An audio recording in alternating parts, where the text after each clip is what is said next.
સૂત્રાપાડાના વડોદરા ઝાલા ખાતે મહાબળ બાપાના સાનિધ્યમાં ખીચડીનું મહાપ્રસાદનું ભવ્ય આયોજન કરાયું હતું. ના રાજકારણમાં ગરમી હવે વધવા લાગી છે. ચિરાગ બિહારમાં પોતાનો રાજકીય દરજ્જો વધારીને નીતિશ કુમાર પછી રાજ્યના રાજકારણમાં એક મજબૂત કેન્દ્ર બનવા માંગે છે. બિહારની ચૂંટણી 2 થી 3 તબક્કામાં યોજાઈ શકે છે. દિવાળી છઠને ધ્યાનમાં રાખીને તારીખ નક્કી કરવામાં આવશે. શ્રી આચાર્ય દેવવ્રતજીએ કહ્યું કે વૈદિક જીવનશૈલી, નૈતિક શિક્ષણ અને પ્રાકૃતિક કૃષિ જ આત્મનિર્ભર ભારતની આધારશિલા છે. MBBSની ડિગ્રી મેળવી ડોક્ટર આયુષી ગંગદેવે ચમકાવ્યું પરિવાર અને કોડીનાર પંથકનું નામ.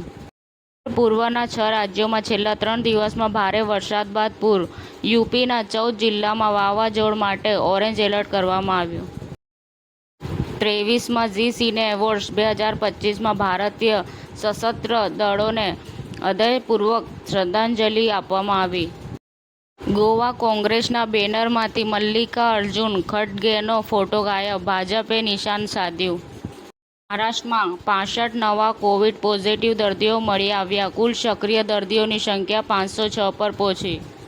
અત્યાર સુધીમાં 7 લાખથી વધુ યાત્રાળુઓ કેદારનાથ ધામના દર્શન કરી ચૂક્યા છે. સમાચાર ટુડે ન્યૂઝ ચેનલની ટીમ અને જે સત્ય છે તે જ બતાવશે. આપ જોતા રહો સમાચાર ટુડે ન્યૂઝ ચેનલ. ગુજરાતની ધરતીનું ગુજરાતીઓ માટે જ, એટલે કે સમાચાર ટુડે ન્યૂઝ. અમારી સમાચાર ટુડે ન્યૂઝ ચેનલને લાઈક કરો, શેર કરો અને સબસ્ક્રાઇબ કરો અને જોડાયા રહો સમાચાર ટુડે ન્યૂઝ ચેનલ સાથે.